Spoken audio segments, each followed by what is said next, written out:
Gal Balaban here with Meagan Coyle, the director of Prime, a short film that's recently screened at Sundance. And it focuses on Claire, who joins a farming community only to discover it may have some dark secrets under the surface. First of all, Meagan, how are you today? I'm great. How are you doing? I'm well. I wanted to start by asking you, you first started, you worked 10 years, if I'm not mistaken, as a makeup artist in the industry and then jumped to directing. What made this the right moment in your career to finally make the jump to directing? Well, I went to film school a long time ago, where you kind of do a little bit of everything, and then I kind of switched paths. I worked in China for a bunch of years, kind of like helping run a language school, writing workbooks. I worked in finance for a spell. I've kind of done a bunch of stuff, and then when I came back to New York from China, I went to makeup school because I've always been obsessed with makeup and especially monster stuff, blood and guts, all the kind of fun stuff. And since then I've been a makeup artist, but I've kind of always been interested in production. And as a makeup artist, you're kind of behind the monitor a lot while you're shooting, and there's a lot of downtime. And so just sort of thinking about how I would do things if I was behind the camera. And the idea for Prime kind of came to me, and decided to kind of make it happen, a total passion project. So it's really special that people have been receiving it in a positive way. What were some things that you observed, or maybe someone told you that you carried along as lessons on working on Prime? Well, I work as a makeup artist, you work really closely with talent. And, what's really interesting about that is you kind of see, you're almost one of the first people that they see in the morning, and completely stripped down, and you kind of see them for who they are. And then you get to see them change into these characters. And in downtime, you can kind of pick their brain a little bit. They kind of let their guard down because you're sort of there. And one of the things I would always ask some talent, if we had a good relationship, is what does a good director do? And so I've gotten to ask like lots of different people like what their opinion is, and it always came down to trust. And if they have a good trusting relationship and they know that they're trying to make the best movie possible and they're not going to make them look silly or try to embarrass them, then actors are kind of willing to go the distance and willing to really give a lot of themselves for the movie. And I think that's probably the biggest thing that I've taken with me. Also, not to And go into yeah, debt for making your movie. that's important. That's really important. And from what I understand, you worked with a lot of close friends who you had known for years Yes. on this one. How did that come together? Well, as a makeup artist, you're kind of very below the line, and uh, I tend to make friends with people because you're on a set for 12, 14 hours a day. And so, people that I can kind of share a laugh with, or commiserate with, or whatever the thing is. And just talk about movies. There's a lot of downtime on set where you can kind of find people who like the same kind of movies that you do. And I live in New York, where there's a lot of filmmakers that, especially working in the indie scene, everyone's just trying to get their movie made. And so you kind of uh, come up with your community, and I asked a lot of favors from people that I've worked with for a long time. Like my costume designer, Amanda Bujak, is amazing, and she did so much work for this. And she was by herself. Usually she has a team of people with her, but she was able to kind of grind it out. And I do remember one one night on set where we there was an impending rainstorm, so we had to move stuff around. And like 11 o'clock at night, the night before, I said, "Oh, by the way, we need 25 outfits for cult members. Can you get that ready?" And she was just kind of like, "Okay." And I, made it happen way ahead of schedule, on a very, very small budget. So, you know. What was like the most startling thing about being, I guess, the driving force behind a project like this for the first time, and how did you get the confidence to like keep going forward? Well, I think I did a lot of pre-production for this. So I spent a long time with the script and I knew the locations really well and I tried to be as prepared as possible, but on a movie set you can be as prepared as you can possibly be and there can still be things that can go wrong. So just trying to keep an even attitude. And probably one of the biggest things was asking more of my crew, because they weren't getting paid a lot. I did pay everyone, which I'm really proud of, but asking them to kind of go above and beyond, or being like, oh no, that's too much. That's going to be a pain to do, but then kind of quickly realizing that no, they're there because they want to make the best movie that we can make. So it's okay to ask them, Mhm. especially coming from below the line, getting the confidence to be like, no, you can ask them to do this. The worst they can say is no and give you the reasons why. So I think on my next project, I'll be taking that to heart. And hopefully I've learned a lot from this first project. That's really important that everyone's there and sharing the same passion for making this the best thing that you can make it with your capabilities. So how did this idea originate? I'm sure a lot of like your love of horror came into starting the script. A few different things kind of happened at once, but one of the main things was I was working on a movie set, and it just so happened like most of the people were vegetarian. So when we went and got our lunch, there was a big pile of vegetarian meals and like not too many meat meals, and someone kind of handed me a meat meal and said, "Is this your meat meal?" And I got like really weirdly defensive about it and was just like, oh, like yes, it's mine, but I try not to eat meat too much, and da da da da. And I just got so weird about it that when I was driving home, I just started to think about it, like why did I get that way? And just thinking about food choice and what makes things ethically sourced, and that was kind of the kernel that kind of got Prime started. Were there any like movies that you think were key influences on this ones? Any that you maybe grew up with or watched more recently that were like that really drove the visual style of Prime or just the tone overall? The first one that comes to mind is Texas Chainsaw Massacre.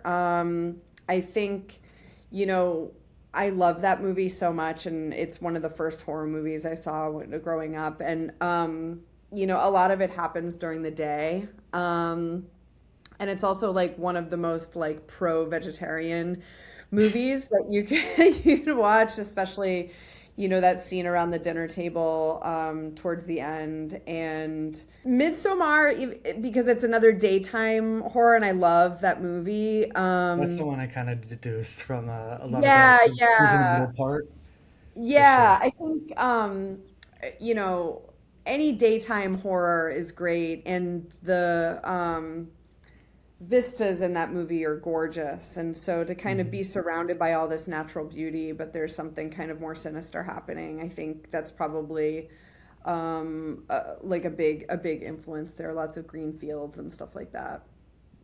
I don't know if you've seen the show Yellow Jackets, but I think there's a lot of like, I guess like cult or like nature sort of parallels there as well. When I first started writing this, it was before that show came out. And Yeah, I'm when sure. I would talk about the script to people like, you should see Yellow Jackets. And so I was like, Uh, well, wait, I don't want to watch that because it might inform my script. So then after it was done, I did watch the first season. I love Juliette Lewis so much, so it was hard to she's really not good. watch it. But then I saw why people were like, oh yeah, the comparison. So after the script was written, I watched it, and it's a great show. It's awesome. Yeah, it's good that you waited, did your own thing, and then been like, ah, that's great. And I totally agree. The cast is wonderful there. As an editor myself, I'm very interested in the color grading in this movie. Can you talk more about the art in that when it came to post production? First of all, I should say like the whole post-production process was so fun for me Hmm. because as a makeup artist, usually when it's picture wrap, it's spy. You cash the check, and then you don't really have a lot to do with the post production process. So, learning a lot about sound design was so fun, and the color grading and stuff like that. That being said, like I didn't know a lot, right? I didn't know like things that we could do. So a lot of the color stuff was done from the very beginning. Mhm. Joshua, my DP, who's amazing, and I kind of chatted about, we wanted to feel really bright and really green. We had a color palette that we used where we kind of stayed away from reds and blue. Besides the shirt that they're wearing and the sky is kind of the only things that are blue, and there's only a little bit of red at the end. And just kind of keeping things very, very green until nighttime, and then kind of things change. So we wanted things to feel very bright, or it starts sort of drab when she gets there. It gets brighter because she's sort of in this euphoric haze, and then things go a little darker. So all of that is sort of baked in from the very beginning. I'm interested because obviously there's so much that you know and you map out about the story. How do you decide once you've written out the backstory how much you want to reveal in like these flashes to the main character's past to keep it as spoiler free as possible? We only see bits of it, but I'm sure it was like much less than you had already mapped out. Yeah, actually, in the script, there's only one moment where or two, a little bit, where we kind of go back to her past because in my Mhm. mind, I was like, well, it's a short. We don't have to dwell on her past too much. And so we had these kind of blips, like memory blips in the script. But then when we watched, and in my mind I'm like, you can trust the audience, like they don't need to know all of this stuff. But then in one of the first edits it was like, I think we need to like hit him over the head with it a little bit more. So we kind of went back in and added a couple more things, and then we were like, you know what, a lot of this is going to come down to the sound design.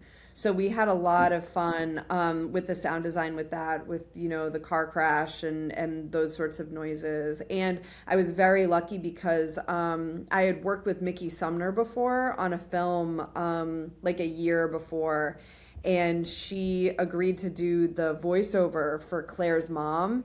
And we had a placeholder voice in there, which was fine. A friend of mine did it, and she did great. But to have Mickey come on and add so much color and so much layers to this character that we never really see, um, added so much to give a real sense of Claire's past and like what is actually going on in her head. Absolutely. Speaking of which, your principal actors here are Katie Mumford and Anita Durst. Can you walk me through the initial casting process, how they came on board? Well, Katie auditioned, and my producing partner for this, Blake Rice, who's amazing, had actually worked with her before in like an acting school in New York, and was like sent the script to her, and she sent a tape, and she actually did the first part of the tape was with, she's English, and she sent the first part was with an American accent, and then the second part was with an English accent, and I was kind of like, like she was never meant to be English, but I thought that that was kind of a really cool way to just immediately be a little bit of fish out of water. Hmm. Especially because you have lots of stories of cults where, people sell off all their stuff and they move to India or wherever to join this kind of thing. So I was like, that kind of does a lot of heavy lifting for the plot because it's a short. You don't have a lot of time to kind Hmm. of get all this exposition and stuff. So I thought it did a lot of work for us there. And then Anita, I've known for like 10 years, and she was one of the first people I did makeup on. And she's actually the one to say, I was doing makeup on her for like a friend of hers, like a passion project where, she's playing like a ghost with peeling skin and all this craziness, lots of blood and all this stuff. And I was kind of sharing with her, I was like, yeah, sometimes I want to make something of my own. And she was just like, well, you should. And I had this idea for Prime, and I was like, you know what? She would make a great Rhea. And so while I was writing it, I she was always going to be Rhea to me. I wrote it for her. And she nailed it. She did such a great job and brought such gravitas to that role. And added a good amount of weirdness to it. Which I'm forever grateful for. She's the best. She rules. Did she think this was a more or less terrifying character than the ghost with peeling skin? Well, the thing about Anita is that she is like one of the most fearless performers ever. Like she doesn't blink an eye. She just likes to perform. So, and actually her interpretation of Rhea was different Mhm. than what I had in mind. And after like the first day, I was just like, oh, that's not exactly what I was thinking. But then it was kind of working. And I was just like, you know what? That's why you hire actors because they really take a role and really put a lot of their own spin on it and their own work to it. And it's a lot of times it's best to trust the actors because who spends more time with the character besides the writer director than the actors themselves. So once you kind of hire someone, you there is an element of like you release that person to them, and then it's their job to kind of bring them to life. So and she did a great job. Can you expand a little more on what Anita added to Rhea that wasn't already written? You know what? She added more of like a whimsy to her, and sort of like she did something with her voice that was kind of like a little bit like otherworldly in a way where it was just like someone who's not existing in like a normal plane of Plain. existence. Mhm. Whimsy is the best way I could put it, and just how she was sort of almost childlike with it, like just sort of having fun. um, and when I wrote it, it was probably a little bit more like serious. But I think what was good about what she added was that she's different from all the other characters, and she's the lead. She should be like she absolutely should be. So it was great when I finally kind of succumbed to that. Another thing I really like here is the you have a shot with a mirror that sort of reflects Katie like 3 or 4 times. Can you talk about lighting that shot and bringing it together? That shot was really hard to get. And my Mhm. DP Josh again is a beast, and he had that kind of fun idea. And to me, it really worked because for Katie, I think one thing I wanted to show with Katie is that no matter who you are, every person has a lot going on inside. And a lot of times we're never privy to someone's total internal life. Mhm. And you know, people who could be kind of smiling on the outside, like usually have a lot more going on in their heads. And I think that it's important to kind of show she's kind of putting on like, oh yeah, like I'm with you guys and stuff like that, but no one really knows what's going on inside of someone. So that's what we were trying to convey with that. And you know, you see her scarring, and you know, it clues you into that she might have something more going on inside. Take me into, I guess, Sundance. What's it like attending the festival as a filmmaker, premiering your work there, and what was the actual day like, knowing that you were screening Prime that day to the first Crazy. audience? Yeah, crazy. And that was also the first time that I saw, so that was my first time at Sundance. I've worked on movies and makeup that have made it to Sundance, but it was the first time I got to go, and to be there for the last year in Park City was amazing. Really surreal. And I think also because I'm coming from so far below the line, there's like an imposter syndrome thing, like, you know, is wait, I like, oh, this thing I was working on in my bedroom, like, you know, people talking to me about it, I'm like, you saw that, like we saw the same thing, that's so weird, you know, like to kind of release it. So that's an interesting experience to kind of make art and then have people have opinions about Mhm. it, and it all of a sudden isn't totally yours anymore, is crazy. But to see my movie, my little passion project movie, on a big screen for the first time with an audience for the first time, and it's at Sundance, I mean, amazing. Like I'm still in shock over it. It doesn't feel like a real thing, you know. And I went crazy in the gift shop, and I bought so many like Sundance 2026, Sundance 26, like sweatshirts, t-shirts, hats, and it's just like maybe just to prove to myself that it was a real thing and it really happened. That's kind of And I forever, met yeah. so many great people, and the other people in the Midnight Shorts block too. If anyone has a chance to watch any of those movies, Pika and The Worm and Homemade Gatorade, Taga and like you guys are my Midnight Shorts family forever. So oh, I felt so lucky to be with such a great block and like just loving all of those movies was so cool. You know, Sundance, they have great taste. Yeah, I mean, lucky that they do. I'm love that that's such a unifying and bonding experience. From an audience reaction side, were you satisfied like by how many people got the comedic edge that you were going for? Were there any other reactions that really resonated with you? You know, I was very relieved that people laughed because I keep saying that like I wrote this as a comedy, but people keep telling me it's a horror movie. So like, you know, and I can see that. But it was very gratifying, especially at that midnight show. And I don't know if it's like, you know, people went to dinner beforehand and had a couple drinks or something, but they were very like ready to enjoy the movies and laughed in parts that I was relieved that people laughed at, because even though I'm kind of touching on some broader themes, my biggest fear is I didn't want it to come off preachy or negative or something like that, because to me it is very funny. And you know, I had a couple other showings where in one of them it was a smaller theater and it was kind of still at night but not midnight, and people didn't laugh as much as I hope, and it was almost like people were waiting for permission to laugh, which is okay because I actually really love movies where you don't know if you should be laughing or not. Those can be pretty satisfying to me. So, but yeah, to see it with an audience is so cool, and to get the sound in a theater was what I was most looking Mhm. forward to as well because we worked really hard on the sound. So to get it with those huge speakers all over the place is just so awesome. I feel like that's a really good description of some of the most unique films that we've seen in the last couple of years. You're not sure whether you should laugh or wince or look away. Like those are some of the best moments I think in recent movies.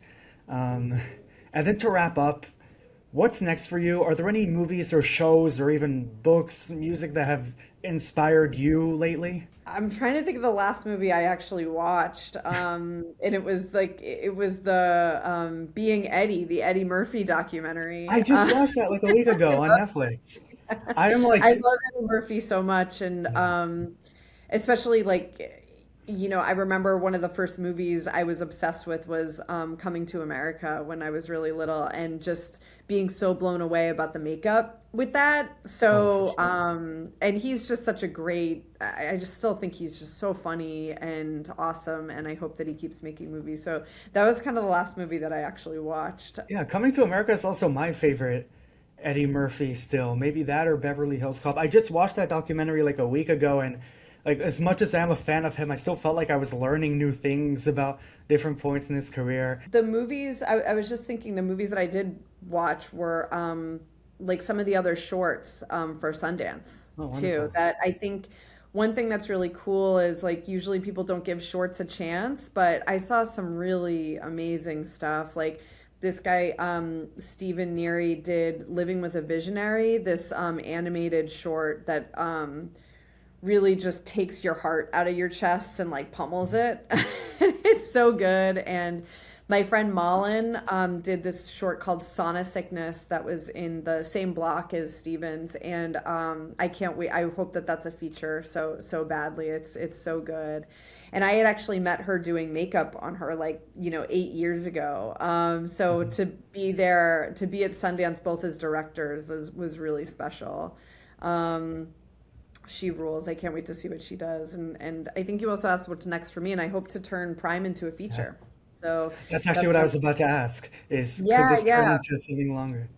Yeah, because the short was always meant to be a feature. So when I was writing it, I cut a lot of stuff out. And was like kind of had to rethink it and be like, okay, well, I can't do all of the stuff that I want to do, so maybe this could just be like one person going to this community and like what their story is, and almost using it as a proof of concept just to kind of do it because I didn't have the money for a feature. So hopefully I can get the money to make a feature. And so I think that's also why I haven't been watching too many movies, because usually when I'm in writing mode, I'm too focused on that stuff. If anything, I'm watching like